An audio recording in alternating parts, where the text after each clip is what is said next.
Bonjour à toutes et à tous et bienvenue dans Odyssée, votre émission d'actualité spatiale sur les ondes de Radio GMT.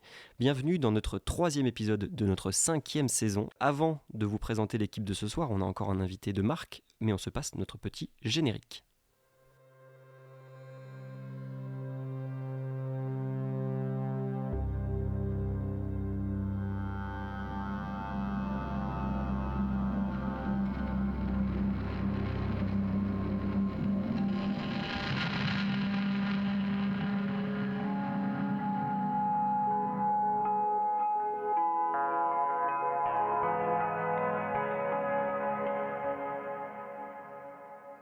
On se retrouve donc pour un nouvel épisode d'Odyssée. Avec moi ce soir, le retour de mon cher Thomas, mais pas celui que vous connaissez. Thomas Carpentier, comment tu vas ? Bah ça va très bien, et toi, comment ça va ? Ça va, merci beaucoup de me le demander. Très content de t'accueillir avec nous ce soir encore une fois.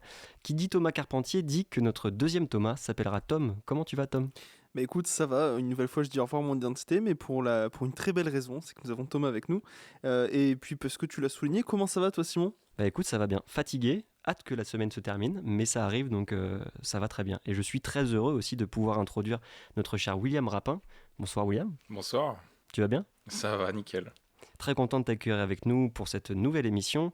On va continuer dans la structure classique, donc on va commencer par vous parler de quelques actualités spatiales du moment, en commençant par une sonde européenne, peut-être même une double sonde européenne. Tout à fait, tu spoil sans spoiler, c'est formidable. Je vais vous parler de Proba 3.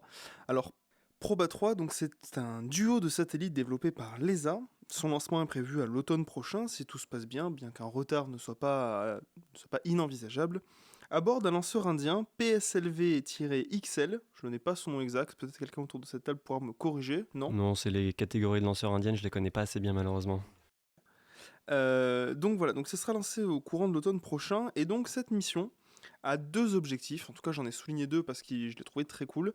Le premier, le principal, eh bien, ça va être de s'aligner avec le Soleil pour créer des éclipses artificielles plus ou moins sur demande. Alors, ces deux petits satellites qui vont composer Proba 3 sont CSC, Coronagraph Spacecraft. Le coronagraphe dont on vous a déjà parlé, c'est aussi un télescope qui est situé au pic du Midi, qui sert à faire des occultations, des éclipses du Soleil, pour observer un petit peu la couronne solaire. Et OSC, Occulteur Spacecraft, rien de très original, si ce n'est qu'ils disent tout simplement leur rôle dans cette mission, ce qui est formidable. Et donc l'un d'eux pourra libérer un disque pour cacher le Soleil, quant au second, et donc révéler la faible atmosphère du Soleil sans être aveuglé, notamment, ça va être un des axes de recherche des scientifiques et de ces satellites, mais aussi comprendre comment le Soleil peut perturber certaines lignes électriques ou certains satellites GPS à travers le ciel, et aussi peut-être développer des pistes d'études dans la recherche des exoplanètes, des trous noirs ou des ondes gravitationnelles.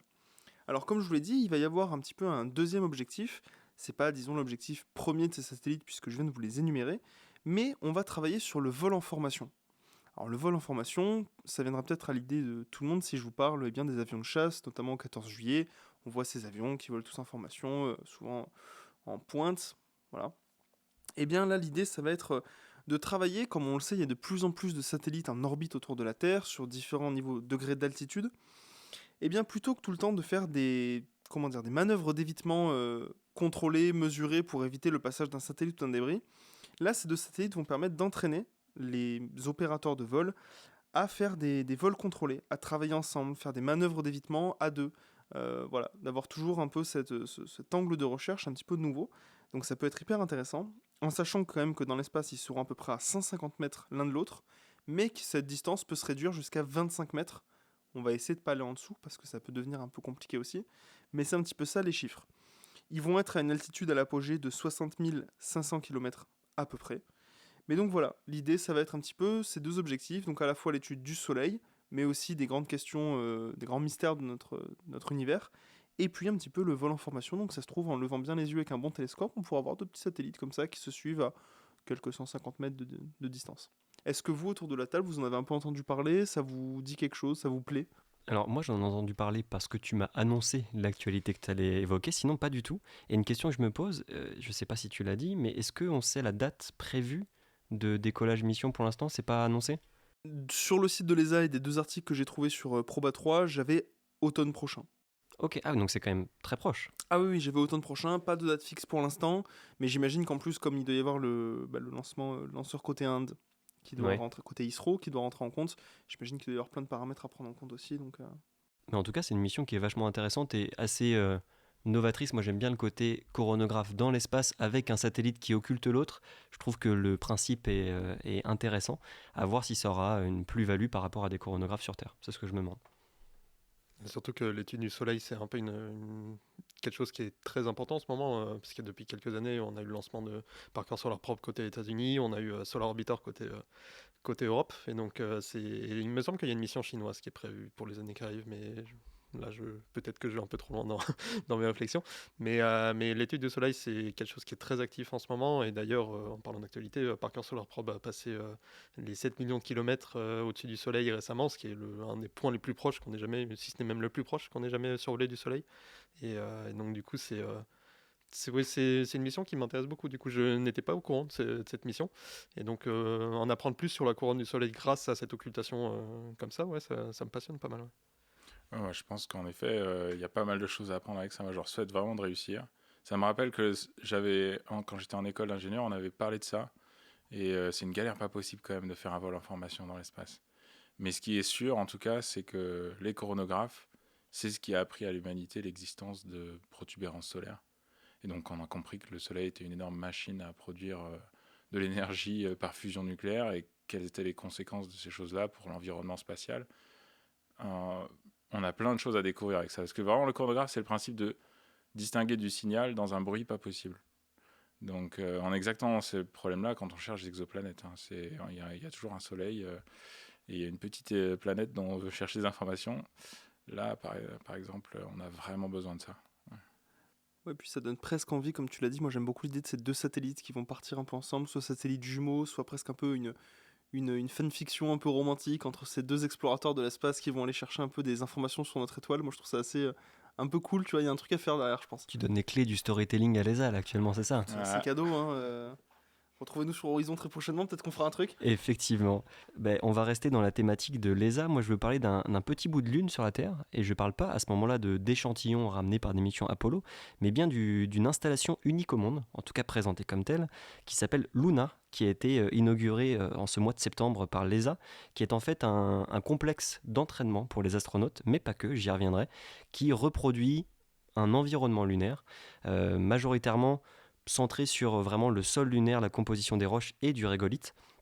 C'est une base de 700 mètres carrés, rien que ça, qui permettra donc à des astronautes, mais aussi à des universités, à des chercheurs, à des entreprises, de venir tester des technologies dans un environnement qui reproduit le plus fidèlement possible l'environnement lunaire. Alors après, bien sûr, on a de l'atmosphère, je vous rassure, on a de l'air dans cet environnement-là, mais il y a plusieurs installations qui sont mises en place à l'heure actuelle et qui vont être déployées au fur et à mesure, qui permettront donc de tester, d'expérimenter, de voir si telle technologie qui pourrait être embarquée, notamment peut-être sur des missions type Artemis, résiste bien à la présence donc de poussière, très fine poussière sur la surface lunaire qui a été très handicapante, on peut le dire, dans les missions Apollo, qui avait tendance à boucher des conduits, à venir éroder un petit peu des mécanismes.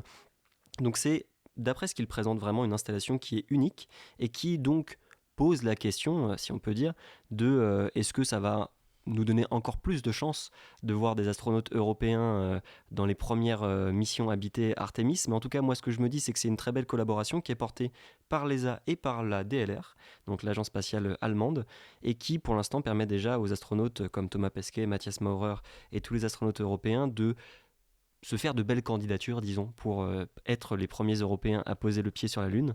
Donc voilà, moi j'ai vu ça passer, ça m'a étonné, je ne savais pas du tout qu'on avait pour projet de développer ce genre d'installations qui sont donc à Cologne en Allemagne. Vous, est-ce que c'est quelque chose que vous avez vu sur les réseaux ou en information ?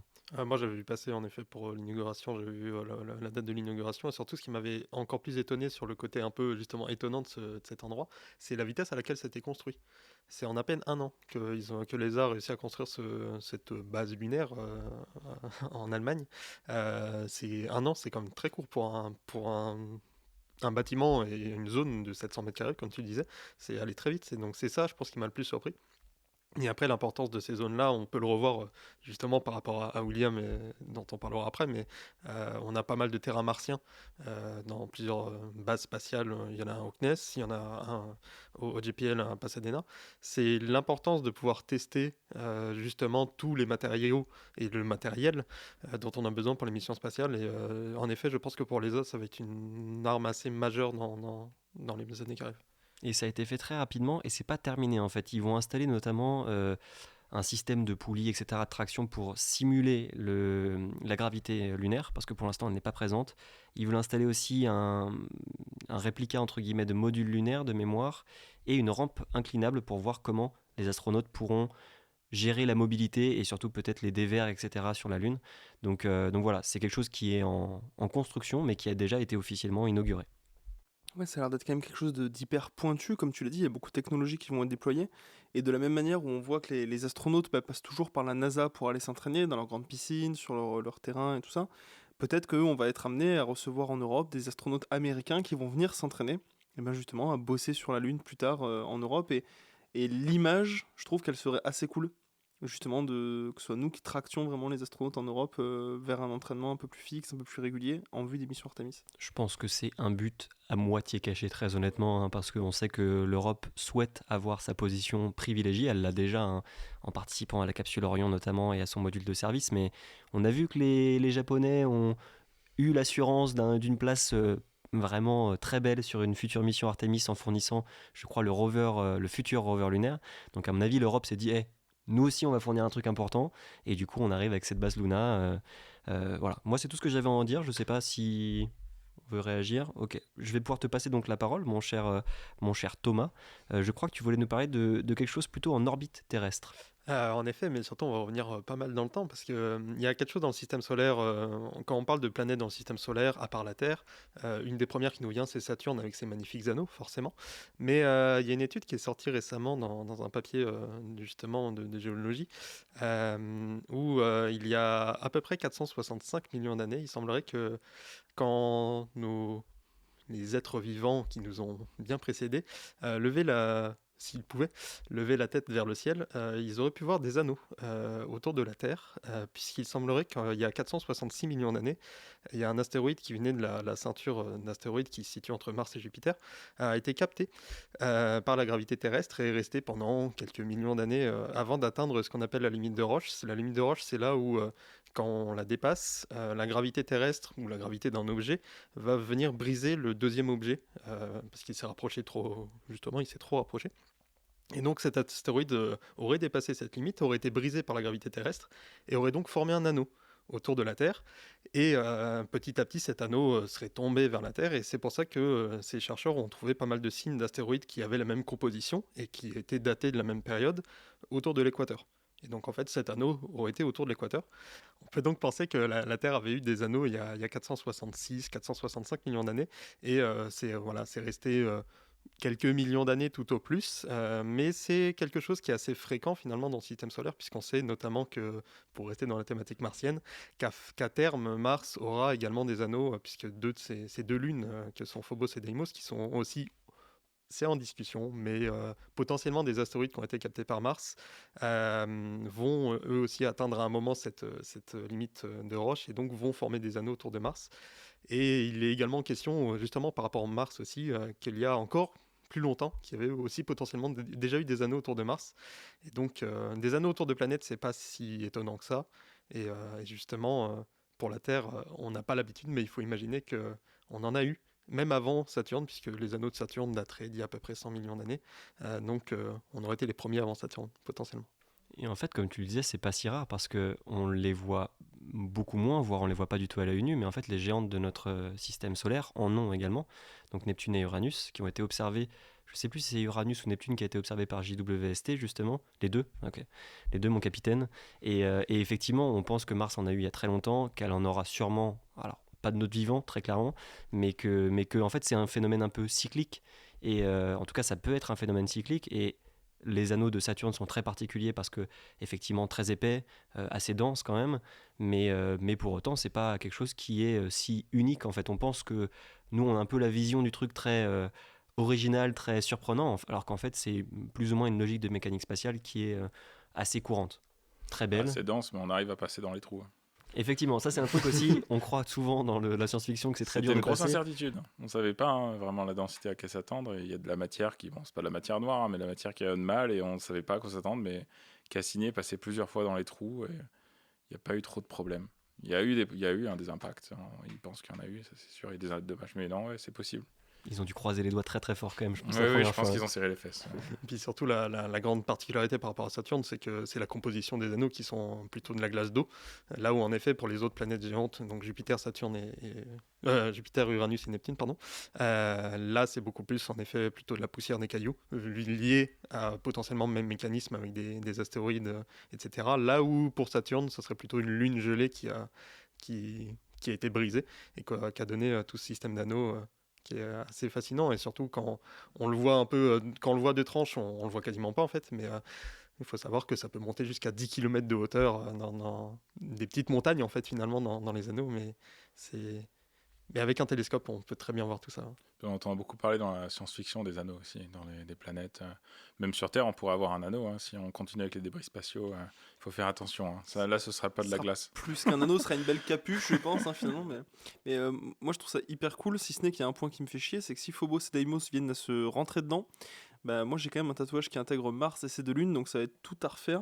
Et je vois pas trop comment pouvoir rebosser ça, tu vois. Je te le souhaite, mon cher Thomas, mais je suis pas sûr que tu vives assez longtemps pour connaître ça. J'aurais pas vu l'anneau terrestre, j'aurais pas vu l'anneau martien. Mais tu peux voir l'anneau de Saturne actuellement, c'est déjà pas mal. T'es né au bon moment pour voir l'anneau de Saturne. C'est un peu décevant. Moi, ce qui me fascine, c'est l'effet qu'auraient pu avoir ces anneaux sur des hommes qui vivaient sur Terre. De le voir s'éclairer même dans la nuit. L'effet mystique. Ça dépend de son attitude. Ouais, c'est ça. C'est très structurant dans la vision de l'espace. C'est-à-dire qu'on comprend qu'il y a une structure en 3 dimensions. Ouais. Qui est là dans l'espace, par-delà le ciel. C'est difficile parce que la Lune, par exemple, ressemble à un disque. Et on n'avait pas beaucoup de façons de comprendre qu'il y avait un monde en 3D.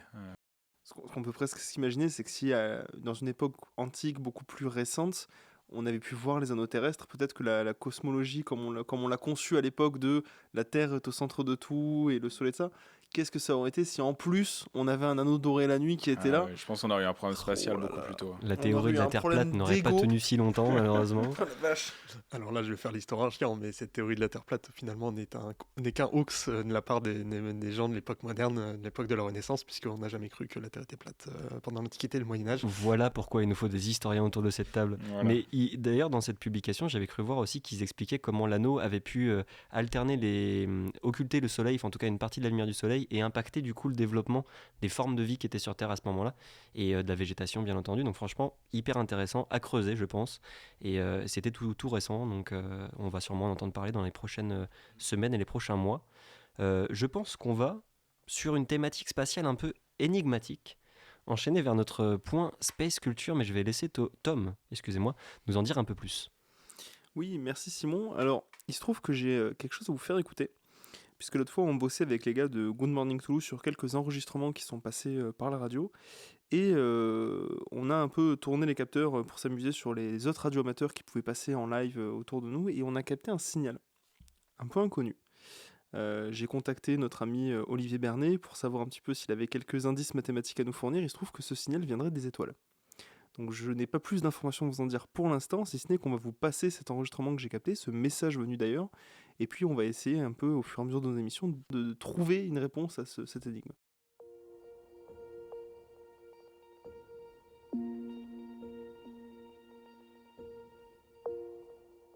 Agissant comme un phare dans la voûte céleste, Vénus est l'étoile du Berger, l'astre le plus brillant de notre ciel nocturne après la Lune. Dans l'Antiquité, les Grecs y voyaient 2 divinités distinctes, 2 frères. D'un côté, Eosphoros, la première étoile du matin, visible à l'est. De l'autre, Hespéros, la première étoile du soir, située à l'ouest. Mais ces 2 étoiles ne forment bel et bien qu'une seule et même planète. Son nom faisant référence à la déesse romaine de l'amour et de la séduction, Vénus aime juste se jouer de nous, se faire désirer en se cachant derrière la Terre tout au long de la nuit. Pour l'observer, levez les yeux au ciel peu après le coucher du soleil, ou juste avant l'aurore. Entre les deux, elle risquerait de vous briser le cœur par son absence. Mais attention aux apparences, tout ce qui brille n'est pas d'or. En se posant sur cette planète, vous découvririez un environnement pour le moins inattendu et infernal. Vénus pourrait tout autant s'appeler Vulcain, du nom du dieu romain du feu à cause de ses températures extrêmes, et dieu des volcans, puisqu'elle en abrite plus que toute autre planète du système solaire. Vénus est une planète où l'on est susceptible de perdre ses pairs, à cause d'un épais brouillard faisant disparaître l'horizon, et ses repères, car ici, une journée dure plus longtemps qu'une année. Et contrairement à la Terre, le Soleil se lève à l'ouest et se couche à l'est, de quoi définitivement nous faire perdre le nord. Souvent considérée comme une planète jumelle à la nôtre, notamment par sa taille et sa masse, Vénus n'en reste pas moins différente et fascinante. Donc voilà, c'était ce message venu d'ailleurs que j'ai capté. Je sais pas ce que vous en avez pensé. On va voir si j'arrive à en saisir d'autres à l'avenir. Mais voilà, je vous laisse faire vos retours. Déjà, ce message, il est étrangement philosophique et il semble quand même connaître pas mal de choses de l'histoire terrestre. Après, encore une fois, des sources de vie peuvent nous avoir étudié depuis très longtemps, hein, mais bon, effectivement, étonnant et assez compréhensible par notre commun des mortels, je trouve. Moi, ce qui me fascine, c'est l'accent qui est donné sur la polysémie, de voir dans une étoile plusieurs choses. Qu'il y a comme s'il y avait empaqueté dans cet objet toutes les définitions qu'on veut lui prêter, quoi. Ça, c'est ça qui pousse à l'exploration, c'est savoir qu'est-ce qu'il y a derrière cette pluralité de sens, quoi.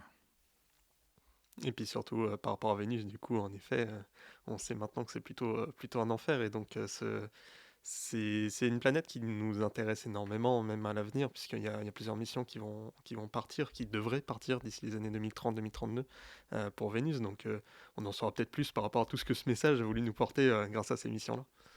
Effectivement, et puis d'un point de vue philosophique, encore une fois, il y a une vraie pensée de Vénus. Pourquoi on l'appelait comme ça? Est-ce que vraiment elle est attirante ou pas? Même s'il y a eu pendant très longtemps des projets de base dans l'atmosphère vénusienne qui pourraient être potentiellement plus propices à la vie, en tout cas comme on l'entend nous en tant qu'humains. Mais non, en vrai, curieux de découvrir à quoi pourrait nous mener ce message et si de futurs messages pourront être captés à nouveau par les antennes de Good Morning Toulouse.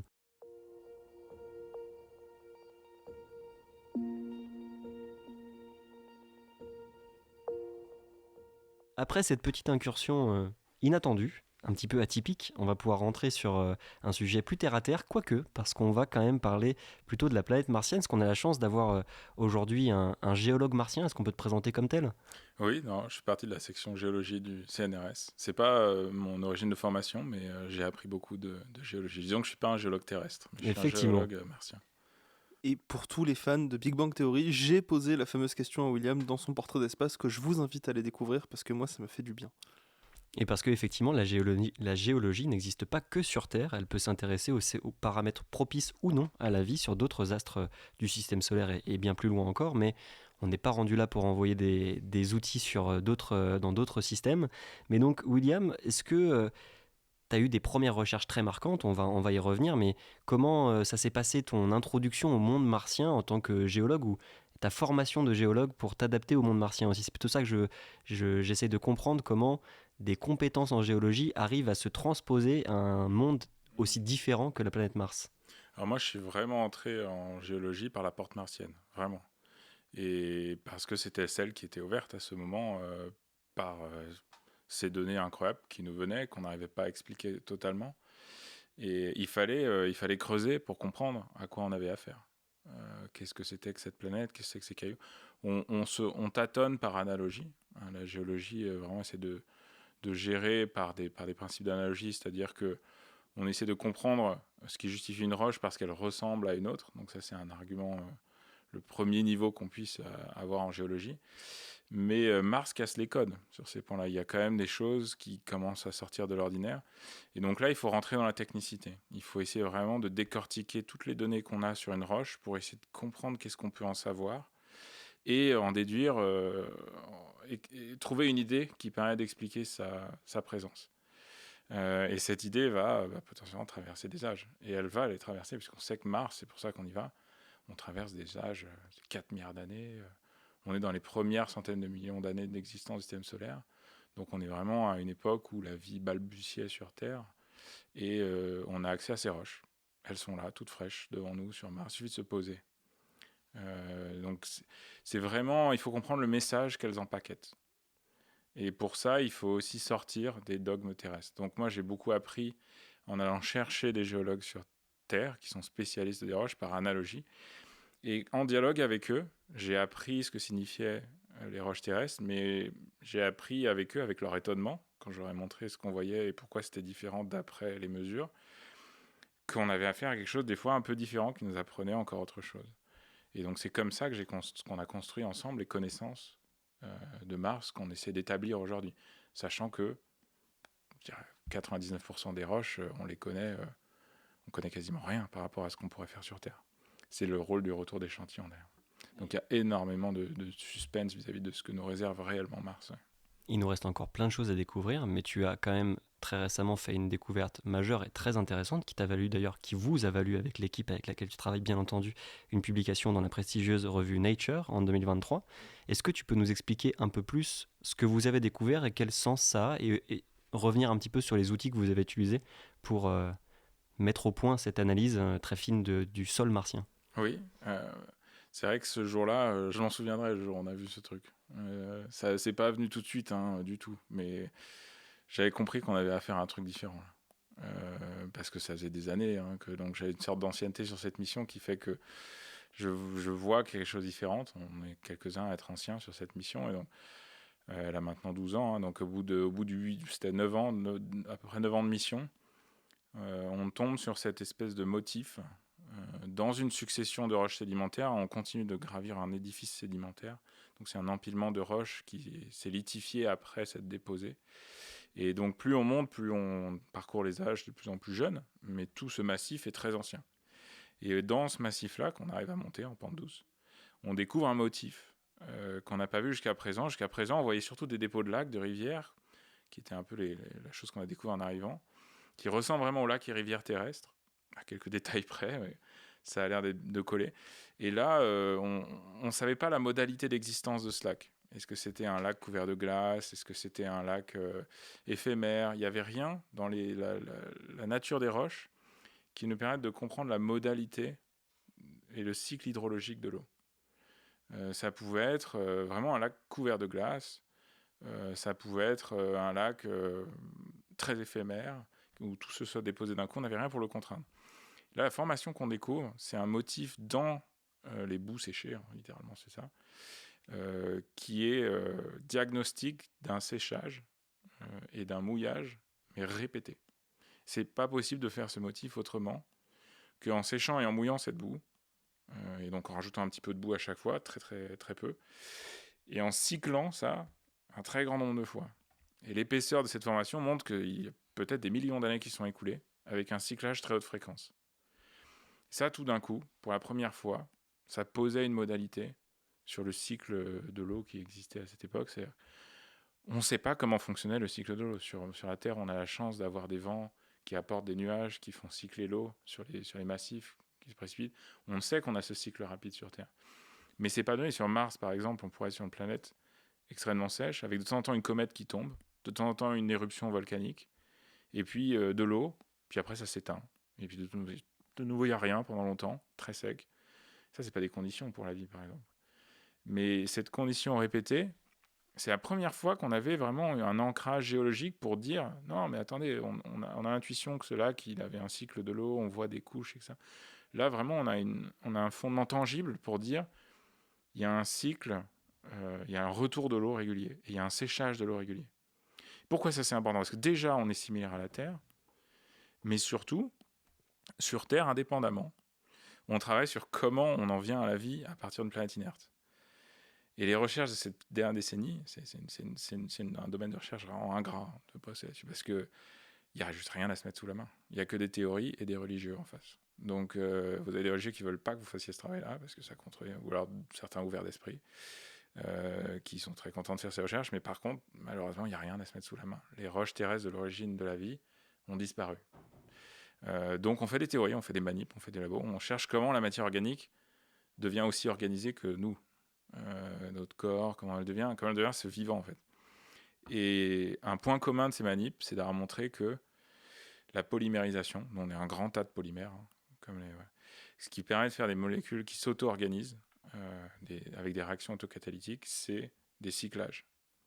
On a besoin de passer par l'étape de cyclage, en plus d'avoir les ingrédients, bien sûr, il faut les ingrédients. Sur Mars, on sait qu'on a les ingrédients, mais il nous manquait des modalités temporelles, parce que dans le cyclage, quand on sèche une solution, on passe par tous les états de concentration qui sont favorables successivement à la formation de tous les polymères possibles.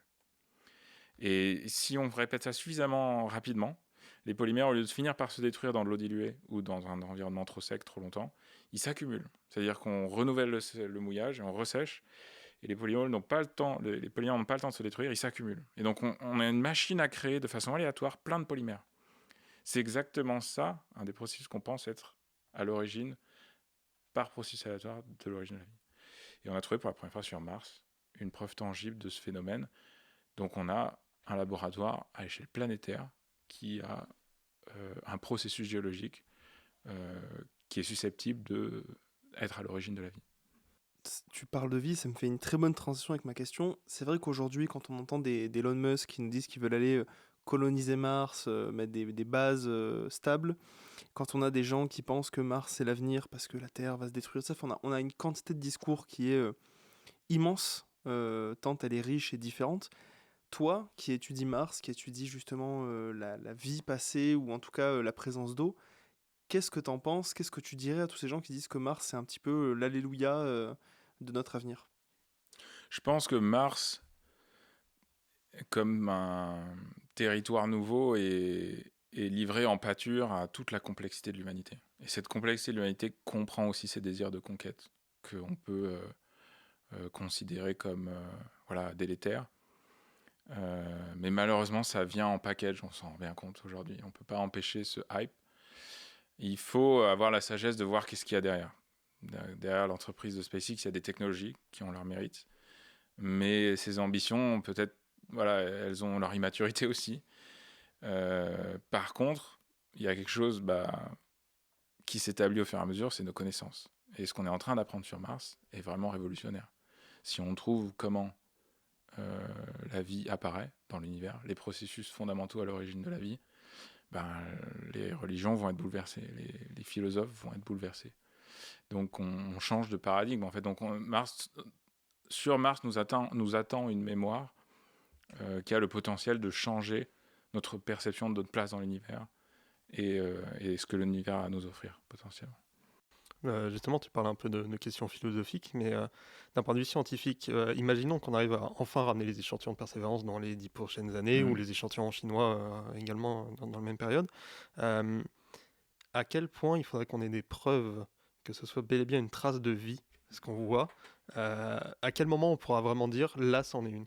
Est-ce qu'on a déjà un peu une sorte d'échelle ou... C'est ça le problème dans cette quête, c'est que la façon dont la question a été posée est presque pas la bonne. Alors elle est excitante cette question, est-ce qu'il y a de la vie?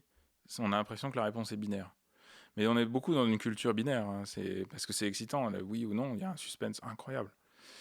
Et peut-être que oui, et en fait peut-être que non, mais en fait ça dépend où on place le curseur.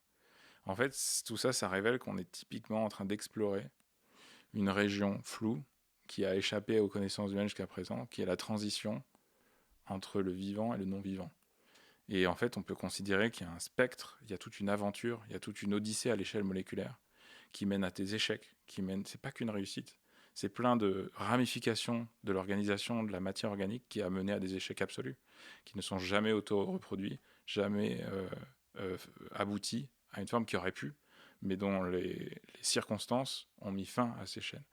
Et donc ces royaumes du vivant qui ont peut-être existé ont été totalement annihilés de l'histoire des registres sur Terre. Et on a une planète Terre organisée autour du vivant ADN, à l'exception des virus qui fonctionnent, certains juste à l'ARN. Si vous jetez un tout petit peu de matière organique sur la Terre depuis l'espace, le vivant ADN va s'en emparer et se reproduire avec. Donc c'est une planète pourrie pour l'origine de la vie, la Terre. C'est vraiment nul. Par contre, si vous avez une planète abiotique, Mars c'est chouette, un grand désert froid, qui a bien retenu sa mémoire, a priori on gratte, on trouve pas de vie, mais en fait je trouve ça génial qu'on trouve pas de vie, parce qu'on n'a pas encore les outils pour voir exactement ce qu'il y a dedans, mais par contre on trouve les ingrédients pour l'origine de la vie. C'est-à-dire que Mars a le potentiel d'avoir retenu une mémoire sur cette zone transitionnelle entre le vivant et le non-vivant. Et tout le spectre de processus qu'on a à apprendre, il s'y trouve. C'est forcé qu'il s'y trouve. Donc on va apprendre quelque chose en allant. Et en effet, cette question, finalement, elle n'a plus aucun risque scientifique. C'est la question du comment la vie apparaît et quelle est l'histoire de la matière organique dans l'univers. Si on t'enlevait, alors, pour pousser un petit peu la question un peu plus loin, si on t'enlevait des contraintes techniques ou financières ou matérielles, qu'on t'envoyait sur Mars et que tu pouvais vraiment donner un coup de boost à tes recherches façon vraiment Je sais où poussée. j'irai. Est-ce que tu sais où tirer, mais est-ce que tu sais ce que tu ferais? Ça, alors, je pense qu'il ne faut pas placer autant d'espoir sur moi. Par contre, je sais où aller. Je peux faire partie du chaînon qui montre les endroits qui ont l'air prometteurs. Parce que j'ai consulté assez les registres de Mars, cette grande bibliothèque ancienne. Je l'ai même parcouru depuis l'orbite parce qu'on a ces archives incroyables, ces orbiteurs qui nous permettent de cartographier la planète, qui sont limités en résolution, mais qui ont une carte, quoi. Donc on peut cartographier, on peut trouver notre chemin vers ces connaissances.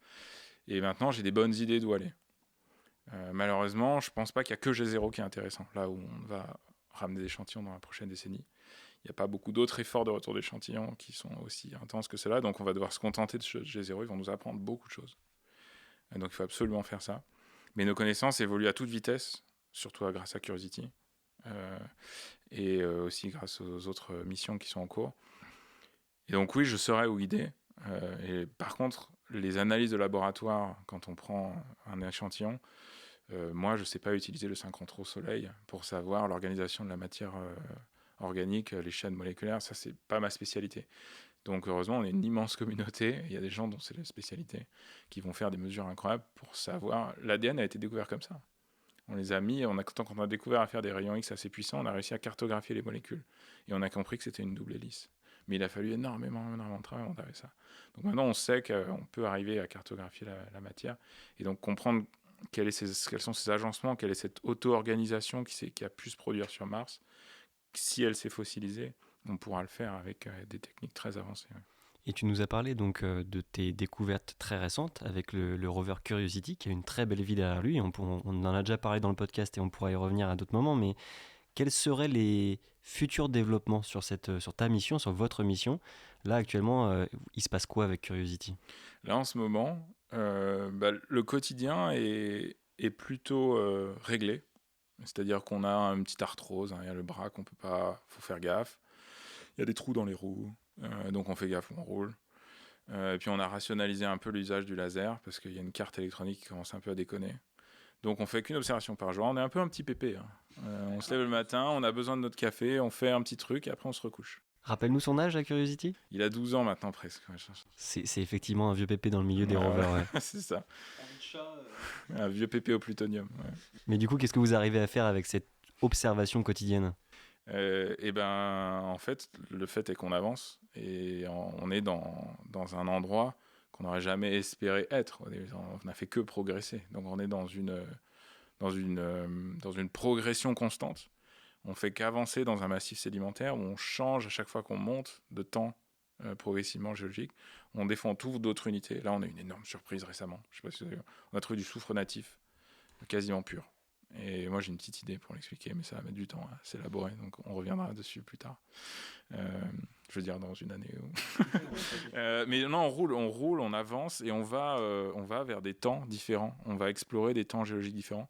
On accumule des informations sur quel est le devenir du climat de Mars. En fait, on déroule un livre. C'est comme si Curiosity mourait, c'est comme si on me fermait le livre et que j'avais plus le droit de le lire. C'est un peu con, quoi. J'aimerais bien savoir la suite. Là, on est dans des temps... on a découvert ce moment où il y a ce fossile incroyable d'un climat cyclique. C'est le seul endroit où il est imprimé, mais on n'est pas à l'abri d'autre chose, en fait. C'est vraiment, personne ne peut prétendre prévoir ce qu'on va découvrir vraiment. Et comme tu l'as dit, le travail avec ce rover, il commence à être un petit peu rationalisé. Est-ce que tu pourrais rappeler combien de personnes à travers le monde travaillent avec les données qui sont récoltées chaque jour? Et de ton point de vue, comment ça se passe de travailler justement avec des équipes qui peuvent être aux États-Unis, qui peuvent être ailleurs en Europe? Comment tu le vis un petit peu? Alors, c'est une bonne question. Moi, je connais les gens. C'est un petit milieu. En fait, on est un peu comme un village, mais cruellement morcelé partout. Et donc moi, maintenant que je suis chercheur et que j'ai un peu le temps de voir, je prends le temps d'aller rendre visite, surtout quand ils sont pas loin. Moi, je pense qu'il faut vraiment creuser les relations qu'on approche le plus possible. Donc, j'ai des très bons collègues à Paris, des très bons collègues à Lyon, un très bon collègue à Londres. Je vais aller le voir là, dans 2 semaines. Donc, on se rend visite pour se creuser la tête, quoi. Les gens qui sont d'accord pour ne pas se contrarier, qu'une roche contredise leur théorie, moi, je les aime bien. Il faut vraiment être ouvert d'esprit et voilà, pas se mettre trop la pression. Et donc, on se voit. Il faut qu'on se voit de temps en temps. On est une centaine à peu près sur ce robot en particulier.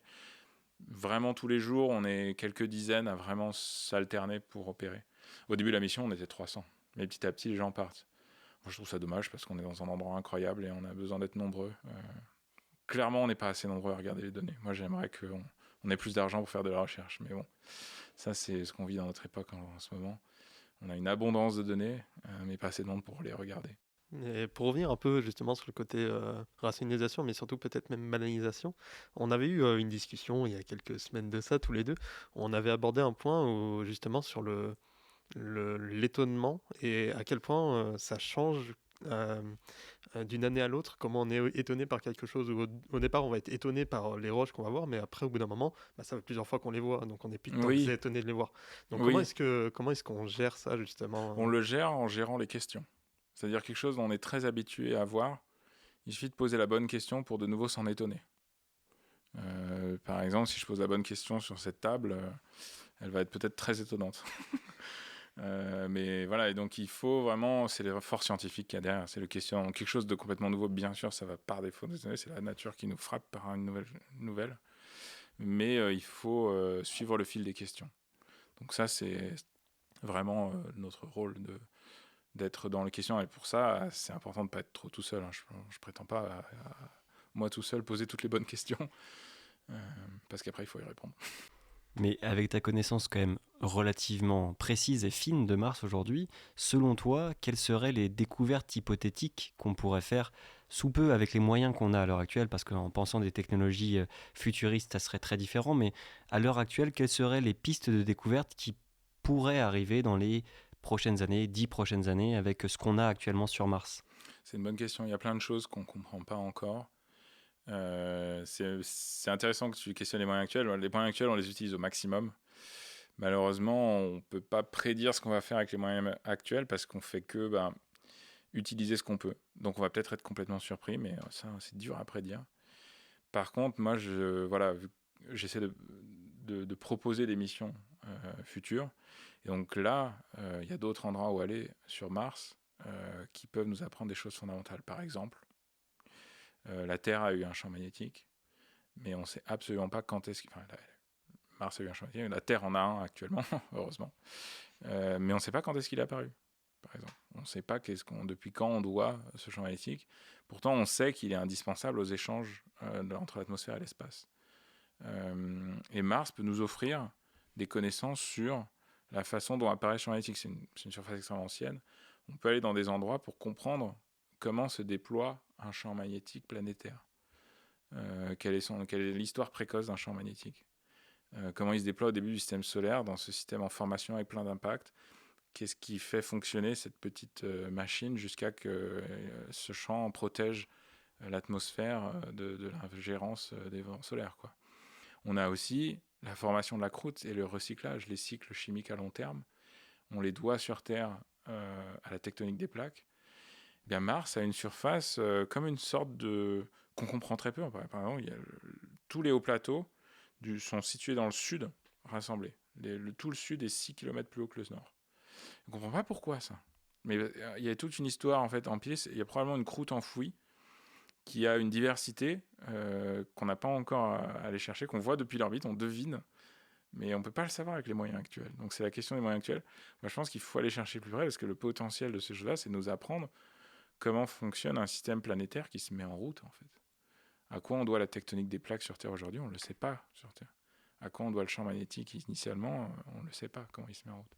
Un peu comme une bagnole qui démarre. On a une bagnole en fonctionnement. Comment elle démarre, en fait?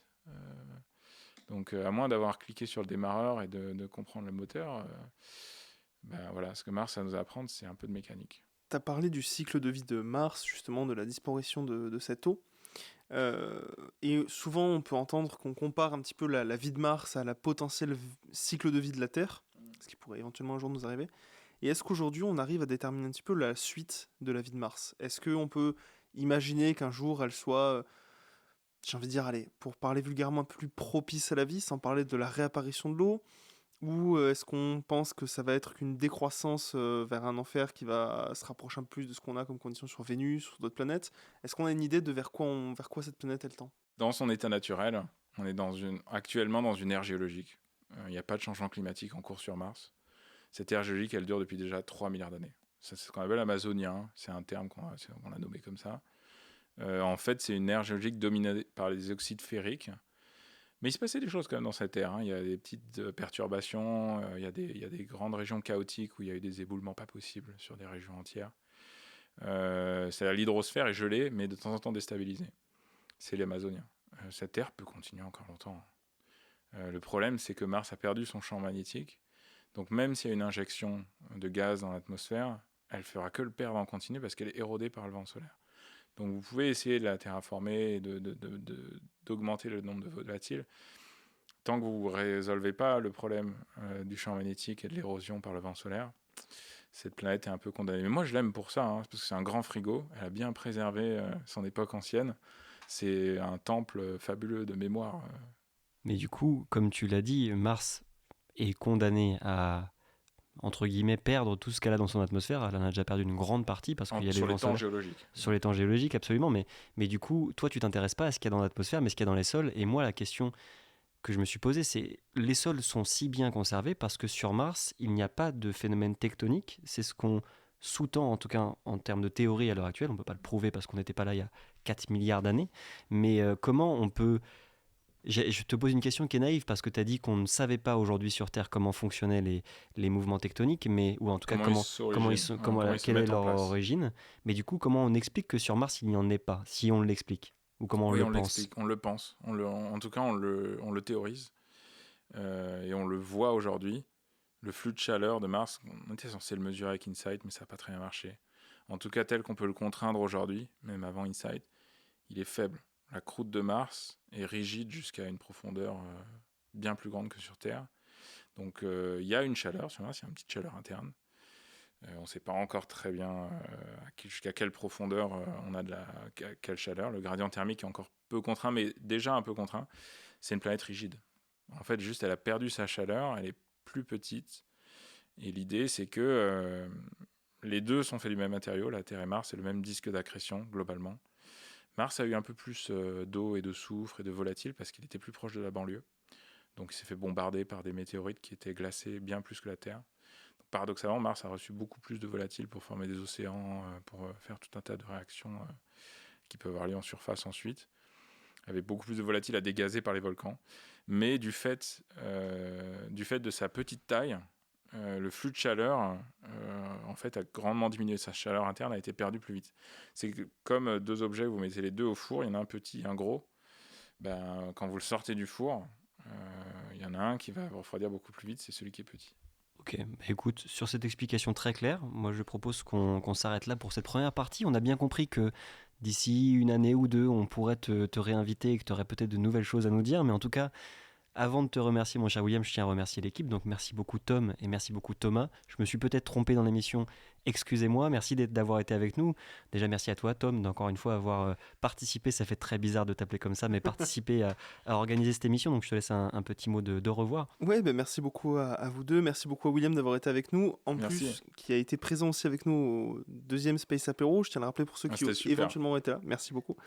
Et puis on espère te retrouver d'ici quelques mois peut-être pour que tu nous en dises un peu plus sur l'avancée des recherches. Allez, on dit ça. Ouais, ça va. Avant de te laisser le mot de la fin, parce qu'on on clôture toujours l'émission comme ça en laissant le mot de la fin à nos invités, je tiens également à remercier Thomas qui, historien de l'histoire martienne, nous a apporté des précisions qui effectivement étaient très pertinentes. Donc merci à toi d'avoir été avec nous ce soir. Merci encore une fois pour l'invitation. C'est toujours un plaisir de venir participer et de discuter de tout ça. Bon, historien de l'histoire martienne, plutôt historien des missions martiennes, puisque justement le vrai historien martien, il est plutôt à côté de moi, c'est plutôt William, qui en effet pendant Space Apéro en plus était dans mon équipe pour les questions, donc c'était une bonne aide pour gagner les quiz. Et sinon, voilà, c'est toujours un plaisir aussi de discuter avec William de manière générale. Voilà, bref, toujours un plaisir. Donc une nouvelle fois, on te remercie. Donc William Rapin, chercheur au CNRS à l'Institut de recherche en astrophysique et planétologie, qu'on appelle plus communément l'IRAP, dont je crois qu'on n'avait pas cité, donc important également. Merci d'avoir été avec nous ce soir. On te laisse le mot de la fin. On espère te retrouver très bientôt. Et puis, à toi la parole. Merci beaucoup tout le monde. Je pense que Mars a encore beaucoup de choses à nous offrir. Donc il faut juste avoir l'esprit ouvert, vraiment. Je crois que c'est le mot-clé. Il ne faut pas prétendre que c'est juste un désert froid et aride. C'est vraiment un endroit où il nous attend des connaissances. Il faut être prêt à les recevoir. Je n'aurais pas fait meilleure conclusion. Donc merci beaucoup à toutes et à tous. Continuez à écouter des podcasts ou de la musique sur Radio Good Morning Toulouse et on se retrouve très bientôt.